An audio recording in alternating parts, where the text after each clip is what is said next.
You're listening to the DCAU Review, hosted by Cal and Liam. Streaming on Apple Podcasts, Google Podcasts, Spotify, and at DCAUreview.com. Now, here's today's episode. Welcome, everybody, to episode 97 of the DCAU Review. I am Liam, and with me, as he always has been, and always, hopefully always will be, is Cal. Cal, welcome to another episode of the DCAU Review. We're smack dab in the middle of our Elseworlds Superman month. Yes, sir. I don't plan on going anyplace, but if you're searching for a new co-host, I hear there's plenty of people willing to apply for that out there in the wonderful world of DCAU fandom. Never. I appreciate it. Thanks for keeping me around for another episode. Yeah, but yes, we are in the middle of our Elseworlds Superman month, as you talked about. So we've had two weeks. So first week we covered the brand new Warner Animation film, which actually is coming out on DVD/Blu-ray shortly. The digital release already came out, but I think it's another couple weeks and it comes out on DVD Blu-ray. So if you haven't gotten a chance to stream it yet, and you want to Redbox it, or if you want to go out and buy the Steelbook, super deluxe version, you'll have that opportunity soon. And then of course last week we covered two of the just absolutely legendary Max Fleischer Superman cartoon shorts from the early 40s. So we had the latest iteration of Superman in animation, the very first iterations of Superman in animation, and now we're going back to a fun series that we have visited a couple times before, Liam. Yeah, and we are looking at Batman the Brave and the Bold, the Cartoon Network series from the late 2000, I believe it debuted in 2009, went through to the early 2010s, and we are specifically, of course, talking about, since this is Elseworlds Superman month, the debut of the Superman character in this world, that being the episode The Battle of the Superheroes, which actually originally aired on March 25th, 2011. So we are just shy of the 9-year anniversary of this cartoon debuting. And Cal, we'll jump into plot, and this is a really fun episode. And such as is with a lot of these Batman Brave and the Bold episodes, it is such a love letter to Golden and Silver Age comic books, in this case mostly Superman comics. But before we get into the plot and talking about what we liked and maybe what we didn't like, I, of course, have our IMDb synopsis for us. Thank God. And this is for the episode The Battle of the Superheroes, which was written by Stephen Melching and directed by Ben Jones. And that synopsis reads as such. When Superman is affected by red kryptonite, he becomes a super jerk.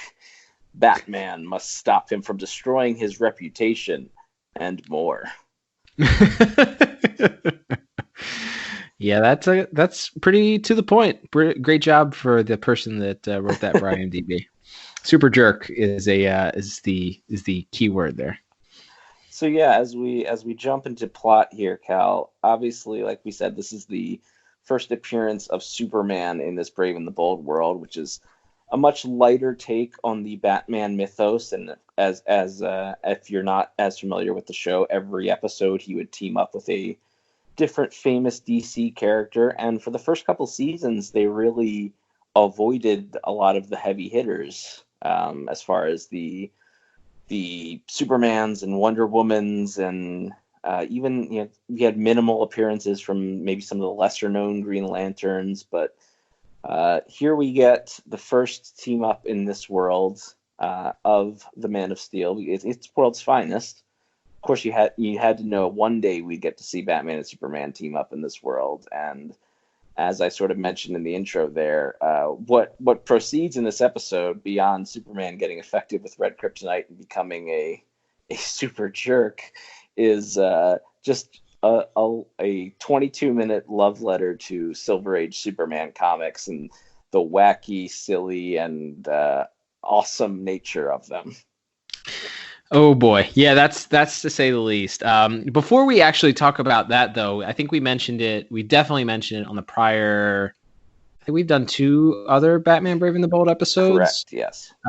So on the 2 prior ones, we talked about how before you kick off to the main story, and something that I appreciate and have neglected to remember before watching this episode is before we kick off to the main story, they have these little intro, mini stories that are self-contained, that are 1 minute and 30 seconds long or something like that. So this one I thought was pretty awesome, and we'll talk some of it about it in the visuals part of our discussion here. But so he's never named exactly. He's actually called a pharaoh, but we have an appearance of the 60s Batman classic villain King Tut, who is turning some normal citizens into zombies. Yes. And then Batman and Robin show up in these mummy costumes, which I'll discuss further in visual, or in the visuals and animation. But they show up in these mummy costumes that that reflect or deflect the rays that come out of King Tut's wand that has been turning these people into zombies, and protects them from being turned into zombies. A very, very 1960s and Silver Age Batman story, and it just a lot of fun. And he has, King Tut has his own King Tut mobile that he tries to escape in. It's shaped like the Sphinx. King Tut, by the way, if you're not familiar with Batman 66 or who this guy was, in Batman 66 at least, he was like a college professor and I guess an Egyptologist or something like that, yes, who got hit in the head and suffered some sort of brain damage from getting hit in the head, and made him think that he was the reincarnated King Tut, and all of his crimes were then sort of Egypt related and stealing artifacts and such. So seeing that translated into a cartoon, albeit for 1 minute and 30 seconds, was quite enjoyable. I really enjoyed that, and the guy that did King Tut's voice did a pretty good job of doing a spot-on impersonation of the original 66 King Tut. So I enjoyed that as well. But the main meat and potatoes of this episode, the actual plot is it's just goofy. It's off the wall, and going into this cartoon, you have to understand, like you said, this is an homage to that era where everything was wacky sci-fi, and comics were intentionally took this turn because they had been basically the U.S. government was stepping in and saying that things, after complaints had been made that the comics were too violent and too sexual and too basically almost put comics out of business for a while. So comic books had to sort of take this turn to be more lighthearted and child friendly, and these goofy off-world sci-fi type storylines, which is kind of what birthed the Silver Age. Am I right? Yeah, absolutely. That was a huge part of it. It was less gangsters and less sort of real world problems, and a lot more gimmicks and colorful villains and aliens with laser weapons and things like that. Less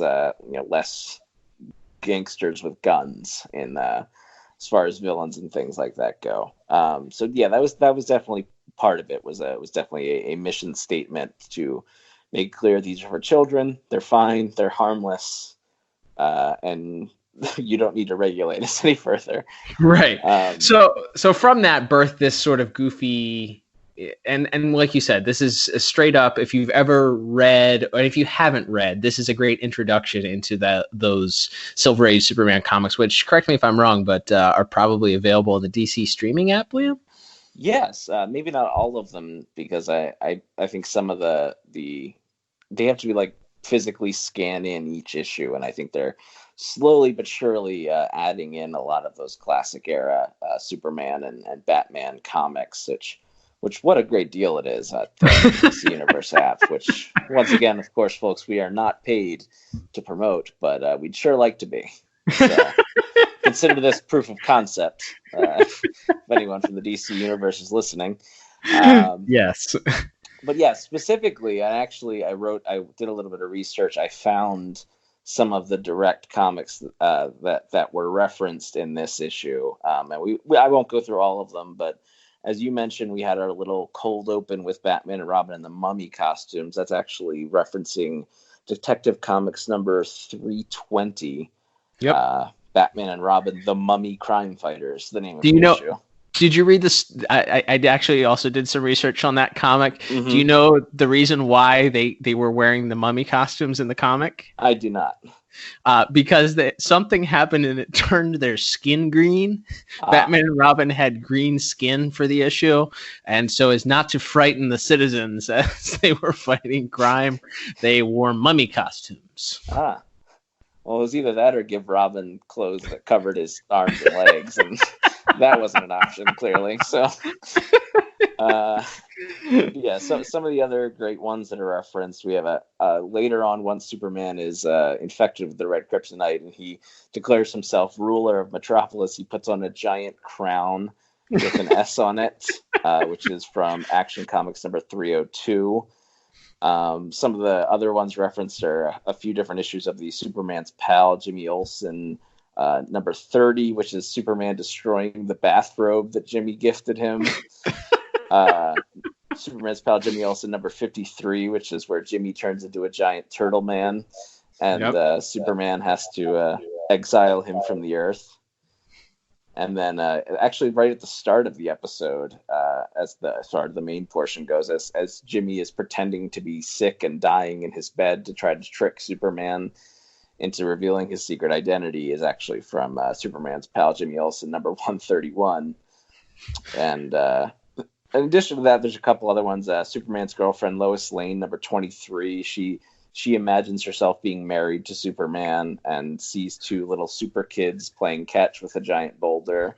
That's literally a cover from that issue. And there's one other great reference that maybe we'll mention a little bit later. But yeah, as far as the rest of the plot, but among all of these great Silver Age references, we also have references to things like the Christopher Reeve movies, to the Dark Knight Returns graphic novel, which thematically is about as far away from this Brave and the Bold series as you could get. But a lot of the action in the actual Superman versus Batman fight is obviously not just Batman's suit, but the some of the action shots of how the action takes place are ripped straight from those panels of the Dark Knight Returns book. And it's a really, and we'll get a little bit more into that in visuals, but yeah, it references a few different eras and even references the DCAU itself a little bit. And again, we'll get into that a little bit more in visuals, but sure. I guess as we mentioned, we can go ahead and give our scores for plot. It's a wacky, fun story. We get a little bit of Superman. We get a little montage of Batman and Superman fighting a bunch of different Superman rogues. Superman goes crazy for a little while. Batman and Krypto get him to snap out of it, and then we get a little bit of them tricking Lex Luthor at the end and shaking hands and riding off to fight crime again. So I thought this was pretty perfect for what it was, and for that reason, I actually gave plot a 10 out of 10. Wow, that is surprising. I went. I'm similarly there. I went 8 out of 10. It is goofy. It's fun, as you said. You know, Lex Luthor gets captured early on in the episode and sent to prison, only to have to reappear later on. And he's sent these red kryptonite, a necklace to Lois and a watch to Jimmy Olsen. And we find out that it affects Superman and basically turns him into the anti-Superman. So he goes from the Superman that you're used to the Superman that's decided he's going to be a totalitarian. Imagine that. We're 3 weeks in here, and I think we've mentioned totalitarian Superman all 3 weeks here. So, he decides he's going to take over, and like you said, he's putting this ridiculous crown on and sitting on a throne, and it's very wacky. Of course, at the end, it's revealed that Luthor is behind it all, and the Luthor that was arrested was a robot, and he's been pulling the strings. And Batman learns that the effects of red kryptonite only last 24 hours, so he just has to occupy his time and fight him until the clock strikes noon, at which time Superman reverts, and then they face Luthor. They realize Luthor is the only person that knows besides Batman and Superman how red kryptonite affects him, and they go to confront Luthor, who looks like he kills Batman. I don't know. Shoots him with a ray, and then Superman goes to attack Luthor. At that point, Luthor pulls out his green kryptonite ring, and Superman is affected initially, but then laughs it off and knocks Luthor out. And turns out that Superman was wearing a Batman costume, and Batman was wearing a Superman costume. So go figure. They switch places. Yeah, which is, I love funny. that little bit of trickery. Yeah. Yeah, it was good. And then one of the best parts is they're throwing Superman and Batman a parade at the end, because that's what you did in the Silver Age. Even though Superman just destroyed half the city and was a jerk, super jerk, now we're throwing him a parade because yay, Superman. Trusted reporter Clark Kent wrote the story that he had been under mind control. So that's true. There you go. The city forgave him. There we go. Anyway, I gave it a very strong 8 out of 10 for that. It's good. A little goofy for my taste. I love it for the Silver Age era corniness, but it's still corny at the end of the day. That's fair. And moving on from there to visuals and animation. And Cal, we already mentioned there's so many great homages to specific comic book covers. And we also get kind of, again, just that whole era of Superman. We get to see the Fortress of Solitude at one point, complete with the giant door with the big golden key in the middle of the Arctic. And we go inside the fortress. We see things like, we see one of the robots from the Mechanical Monsters Fleischer short. I had that written down as well. Yes, we see the Phantom Zone rings from the Christopher Reeve movies. There you go. We see, of course, the Bottle City of Kandor, which Superman, while he is under the effects of red kryptonite, just picks up and starts shaking while shouting "Earthquake." Love it. And some really fun visuals. Yeah. And as we mentioned here, the fight between Batman and Superman is probably the pièce de résistance as far as the actual traditional superhero animation, but a lot of fun visuals throughout this one. Yeah, I agree. You mentioned it already when we were talking about plot, but I had written down, really, there are specific, and they might as well have a giant, red flashing light around them, but because they literally slow down and freeze them, but they rip several visuals right from panels from The Dark Knight Returns, and you can line them up side by side, and they're direct rips from The Dark Knight Returns. So that was a great homage. I really, really enjoyed those. It's just one of those moments where if you've read The Dark Knight Returns and you're seeing it, of course Batman is wearing the Dark Knight Returns costume as he's battling Superman, and even though, like you said, this is not at all similar to what the story for The Dark Knight Returns is, you seeing that visual of the two of them fighting, and them tipping their caps to those just absolutely iconic panels from that what is an iconic graphic novel was really fun. I really appreciated it. Like you had already mentioned, the mechanical monster in the background from the Fleischer short was super, super cool. Also, I would actually like to bring back a bit that we've not talked about in quite a long time, Liam, and that would be hashtag Kate movement. There is, I actually went out of my way to notice the amount of Kate movement that they enjoyed with Superman, especially when he's flying in that initial scene, getting ready to do battle with Batman, and then in the last scene where he and Batman and Lois and Jimmy confront Luthor.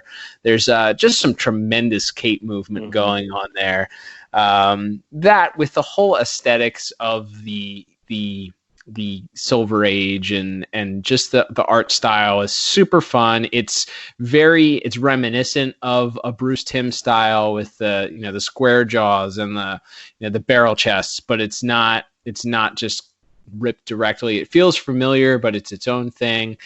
You already mentioned also the homage to Detective Comics 320 with the mummy costumes, and that was also being very familiar with a lot of those Detective Comics covers from the 50s and 60s. When we were growing up, we actually had a mini book that just had all the covers from the Detective Comics, from the original Detective Comics all the way up through some of the ones in the 80s, and just seeing that the mummy costumes again was just shot me back to looking through that book of covers. So really just a beautifully done episode. The whole animation for this series is just fun and comforting and feels right at home, and not too far off from what we're used to with the DCAU. So I had no choice but to give visuals a perfect 10 out of 10. Very nice. Yeah, and I also gave visuals a perfect 10 out of 10. It's awesome. A couple of other minor things to note. I love Crypto the Superdog just as a concept, and seeing him in this episode was fun. But I love the bit where Batman's kind of getting his butt kicked a little bit, and Crypto is kind of running interference, and Superman grabs Crypto by the cape, throws him into outer space, and then Crypto kind of comes back at him and catches on fire as he's burning up, coming back into the atmosphere. Oh yeah. And attack Superman. I thought that was really, really well done. And then the biggest sort of visual homage among, as far as things we haven't mentioned yet, is the initial physical contact between Batman and Superman is almost spot for spot, storyboard for storyboard, the Superman versus Darkseid fight from the final episode of Justice League Unlimited. Which obviously we have not covered yet, but pretty famously in that episode, I believe it's called Destroyer, Superman punches Darkseid, and Darkseid goes flying through buildings. By the time Darkseid flies through the building, Superman's already waiting for him on the other side and smashes him back down to Earth, and the whole street explodes as Darkseid comes crashing back down, and they pay homage. Obviously, James Tucker, who is the lead producer on this series, was also a producer on Justice League Unlimited. So that's kind of cool, I guess, to be able to give an homage to yourself for just something that you yourself worked on. So yeah, like we said, even though this is so deeply rooted in the Silver Age, it's fun to see those different homages. And then I also just wanted to shout out the character designs. Because it's funny, because if you look at the background characters in the civilian characters, they aren't necessarily drawn to be in period clothes at all. Mm-hmm. And yet Jimmy Olsen and Lois Lane and Superman very much are. So right. I love that we have pretty normal looking civilians, but then we have this newspaper reporter gal from the 1930s just standing next to a guy in slacks and a polo, in some of those crowd shots. I think it's really funny that for whatever reason this one building in Metropolis got plucked out of 1939 or 1938 and was placed in sort of modern day society. I loved going back to those really classic designs. Agree. Jimmy in the green suit with the red bow tie, and Lois again the shorter hair and Superman constantly squinting. All great little visual notes. Yeah, there was. I actually didn't even write it down, but you just reminded me of that. Also, another nod to the DCAU was just the backgrounds of the Daily Planet and the computers and stuff that they were working on. Mm-hmm. Very, very similar setting for at least for the Daily Planet. Rang true to the original Superman the Animated Series setting as well. Definitely. And moving on from that to music, Cal. So we have music by, actually there's 3 people that worked on the music for this episode. We have Christopher Carter, Lolita Romanis, and Michael McQuistion, all names you might be familiar with if you're a fan of the DCAU. Very. But yeah, so it's funny because I don't think there's not a traditional theme other than, as we talked about in previous episodes, the main theme song of the show. It's again sort of just not that there's anything wrong with the music, but I do like the music in the Batman vs Superman fight scene. They add, there's a certain sense of dread to it as Superman's kind of wiping the floor with Batman at first, and then it becomes a little more heroic and hopeful and epic as Batman kind of starts to fight back. But you don't really get grabbed by it. There isn't like a great Batman theme or a Superman theme that plays when they first come on the screen. Yeah, and we nitpick about things, and this is a different type of show, and we mentioned that last week in the Fleischer Superman episode that we covered, which you can check out on your favorite podcast app or in the DCAUreview.com in the archives. But it's hard when you're using this scorecard that we use for our standard DCAU shows for these Elseworlds programs. But because we have like, this is what we do. This is our scorecard. We kind of rank it up there. But this is a different type of show. Like you said, it is lighter. It's not, the music maybe isn't as much of a focal point. Certainly not as much of a focal point as it was for Batman the Animated Series or any of those other DCAU shows. So it does play in the background. With that said, I felt like with the homages they did, this would have been the perfect spot to include, and I don't know as far as rights fees and who owns the rights to the original, Fleischer Superman theme, but you figured they could pull some strings in it or do a sound alike, if you will, to that, and they could have had some fun with that. They do later on do the Superman says that he's faster than a speeding bullet, more powerful than a locomotive, and able to leap tall buildings in a single bound, which I popped for that. That was awesome. Oh yeah. But I having that Superman theme pop through at some point, even if you played it in sort of a minor key, and as he's sort of taking over, that would have been cool too. So I feel like they missed out on the opportunity to do something like that, as much as the homage as they did with the visuals and the callbacks to the Silver Age comics, that they really could have done something with Superman's theme. Yeah, I think that's fair. That being said, like I said, I did enjoy the music for what it was. Certainly not bad. I went ahead and gave it just like I said, I appreciate it, especially in some of the fight scenes. So I gave it a 6 out of 10. Yeah, I'm right there. I went middle of the road, 5 out of 10, and it's not an indictment. I think it performs well. I think that certainly the composers did what needed for this what they needed for this episode. I think maybe if they had done one of those Superman-esque themes or included that somehow, I definitely would have brought my score up a little bit more. And to your point, I believe the first time they use Wonder Woman on the show, they actually do include the Linda Carter Wonder Woman theme. Oh, nice. So yeah, it would have been cool to get either the Fleischer radio Superman theme or even the John Williams Christopher Reeve theme or something like that. Just a little bit would have been a nice little touch. But hey, that's certainly nitpicking. So we can move on from there to our final category, Cal, which is, of course, voice acting. And we have a pretty big cast today. Obviously, we have our Batman, who we just talked about recently in the Superman Red Sun movie. Diedrich Bader plays Batman in this series. And as we've talked about in our previous reviews of Brave and the Bold episodes, he's kind of the perfect Batman for this type of show. Yeah, he's that Batman that takes himself a little bit too seriously. Mm-hmm. He's not quite the straight tongue-in-cheek wink at the camera Adam West, but it's as if that Batman took himself more seriously, I guess. So yeah, I love this. I love Diedrich Bader as Batman for this version of Batman. Agreed.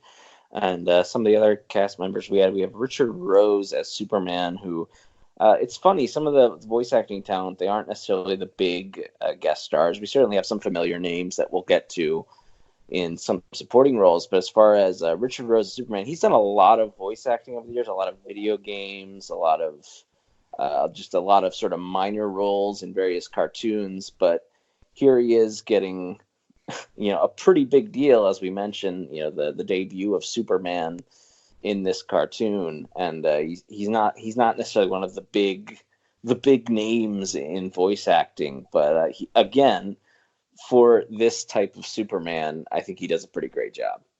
Yeah, I think it's funny. When I first heard him, I thought it was George Newbern doing a kind of over the top voice, a more exaggerated voice, because he has a very similar tone to George Newbern. So it felt comfortable in that sense. But then he definitely sets himself apart by being the goofy, out there, outlandish, over the top Superman.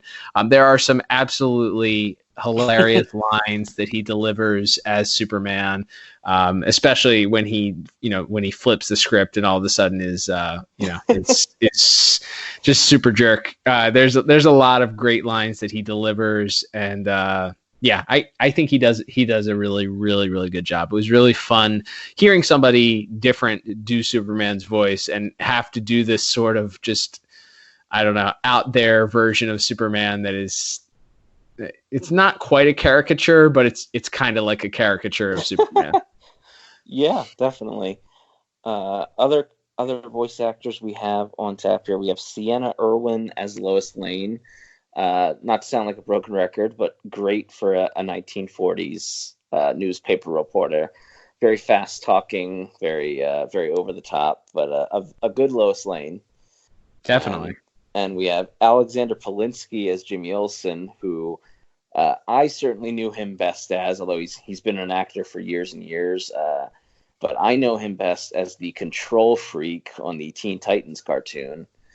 As one of your faves? Yes, one of my favorite cartoons, and that was sort of one of the, as far as original characters that were created for that cartoon, he was sort of one of the breakout villains of that show. And so it was a little, that part was almost a little distracting for me, because as soon as I heard it, that's Control Freak. That's hard to unhear. But no, I think he does a good job as, again, this aw shucks gee whiz Silver Age Jimmy Olsen. I think he does a fine job. Yeah, he's a little bit goofy. That Jimmy Olsen Silver Age character is just, man, out there. Definitely. I mean, he's no DCAU mulleted baggy pants Jimmy Olsen, Good point. But rounding out our voice cast and some of the more minor roles, you mentioned King Tut. We have John DiMaggio as King Tut, who fans of this show or fans of DC animation might know as, in fact, playing Aquaman on Batman the Brave and the Bold. Of course, he was also the Joker in the Batman Under the Red Hood movies, one of our favorite non-Hamill Jokers, I think it's fair to say. And agreed. I think he's tremendous as King Tut, as you pointed out. It's only maybe a minute and 20-second scene, and he probably only has 5 or 6 lines of dialogue, but a great homage to, again, that just ridiculous and wonderful character from the 60s Batman show. Yeah, he's loads of fun, not a lot, and he also does the awkward, like, whatever noises that Toyman was making, I believe. Yes, uncredited. The giggle, I guess. I don't know. Yeah, and then we have Kevin Michael Richardson playing Lex Luthor, as well as the very briefly seen Mixius Spitlick, who, again, fans would know as the Joker from the Batman, and about a billion other voice acting roles over the years. But I like him as Luthor. He's a little bit more understated, which is funny because we've been talking about all these sort of very over-the-top, silly voice actors, but he gets to play sort of a more traditional, more sinister Lex Luthor, and I like him in that role. Yeah, it was a little bit jarring. Again, it's one of those voices that you're used to hearing Clancy Brown. Of course, we heard another different Luthor in Superman Red Sun, but Kevin Michael Richardson has a voice for cartoons. So, it's over the top. It's very villainy, and I think it fits this version of the overtly sinister Lex Luthor as opposed to the covertly sinister Luthor. Agreed. And so that about brings up. I will mention we also had Jeremy Shada, or perhaps it's Shada. I apologize if I'm butchering that, but playing Robin in that brief role, as he would probably be best known as the voice of Finn on the very popular show Adventure Time, which I've never seen, but people that have seen it swear by it, so I'll take their word for it. But always fun to see. Robin has an interesting arc, and perhaps we'll look at some of the Robin episodes of this series someday as well. But it's fun to see him in the cast as well. But yeah, overall, for all the reasons we mentioned, Cal, and it's such a great cast, and it's such a great piece of this wonderful Silver Age tribute puzzle that we've been talking about all episode. I actually went ahead and gave voice acting a perfect 10 out of 10. Wow. That's awesome. I gave it a very strong score as well, not quite as high.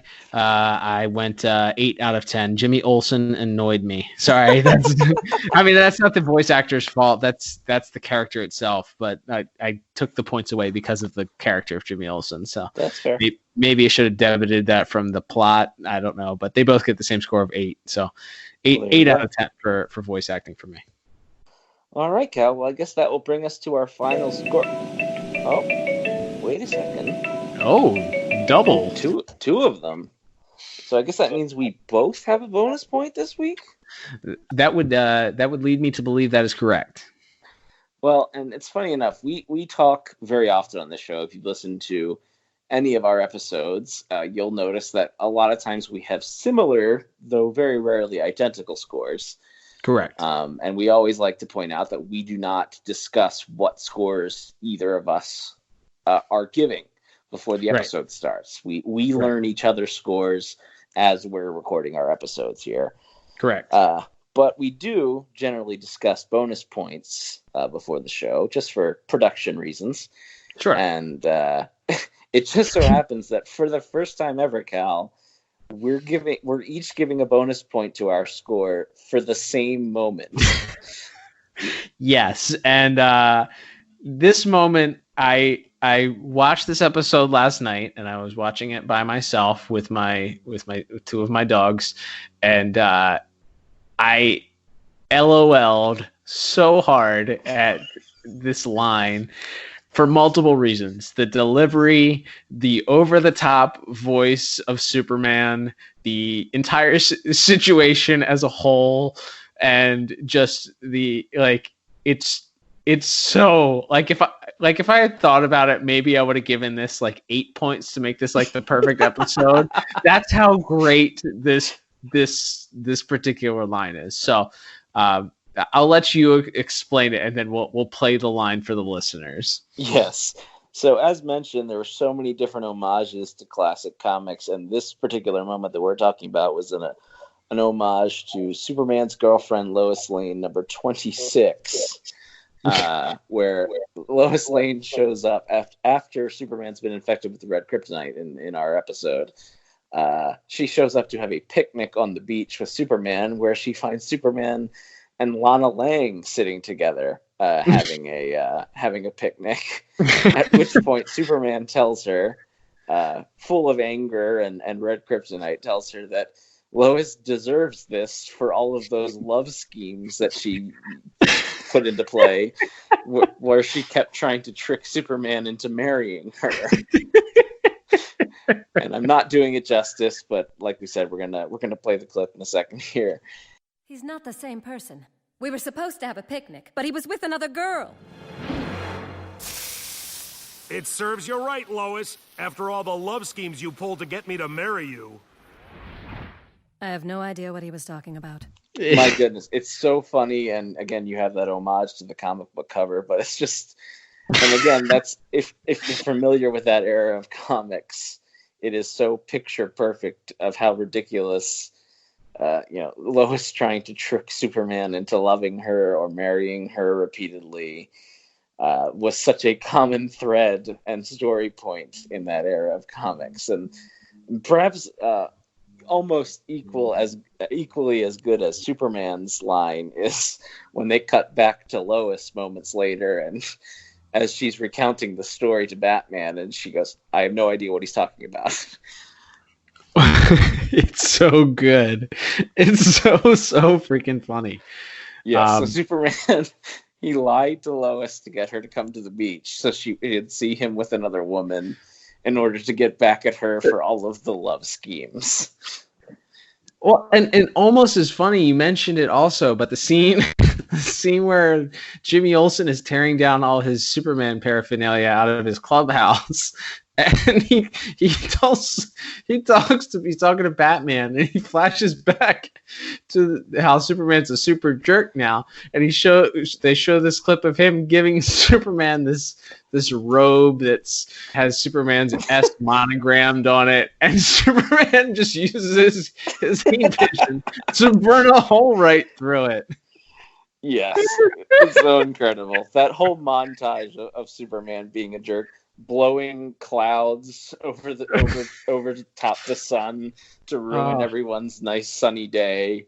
As we mentioned, picking up and shaking the bottle city of Kandor. Yep. And then as Batman begins to talk to him, he just drops it, and you hear additional screams and explosions happening. Just that whole montage of Superman being out of control on Red Kryptonite gets a bonus point from both of us this week. And as we mentioned, historically, the first time we've ever given bonus points to the same moment. Yeah, it's so good. It's really, really funny. And I really that whole montage made this episode for me. Absolutely. And so that, Cal, will bring us to our final scores here. I have a final score tallying up all of my points. A 37 out of 40. There you go. I'm a little bit lower. I don't think we've ever done the disagreement alarm for actual scores here. It's a 5-point differential. I think that's pretty large for us as far as differentials are concerned. I went a little bit lower. You had a 310, so that set this apart for you. So mine's a little lower at 32 out of 40. Well, there you go. But I would say, as far as rewatchability, yes. Absolutely. This is again, especially if you have a love for those era of comics, or even if you're just kind of vaguely familiar with them, this is such a just ton of fun. And even in the midst of all the silliness, like we mentioned, you also get some really fun action and some great homages to some more serious content as well. So it's a really good mix. So I would definitely give this one a thumbs up for rewatchability. Yeah, it's 22 minutes. I mean, the comedy aspect alone of that Superman, I want to go watch that montage right now. That's how great it was. And these are very light. They're not heavy, and you can put them on and check your phone while you're watching it. If you're one of those people that doesn't watch the TV while they're watching TV, which is most people nowadays, I think. I think we're all guilty of it sometimes. Yeah. Absolutely. So, that's something to put on for background noise to enjoy also. So, definitely even just for the Batman Superman battle is a fun one also. Definitely. So that will begin to wrap us up here for this week, Cal. Thank you so much for listening. As we've mentioned, you can head to DCAUreview.com. That's where you can find our new episodes every week. But you can also subscribe to us on your favorite podcast app, like Apple Podcasts, Google Podcasts, and the Spotify app, as well as many other third-party apps, I'm sure. So we do appreciate those of you who do subscribe. And also be sure to hit us up on social media, at DCAU Review on Twitter, as well as Instagram. Let us know what you think of this episode. Let us know what you think we should review next. And any other feedback you have for us, any other DCAU topics that might come up during the week, you can always find us on one of the social medias, and we'll be happy to discuss that stuff with you.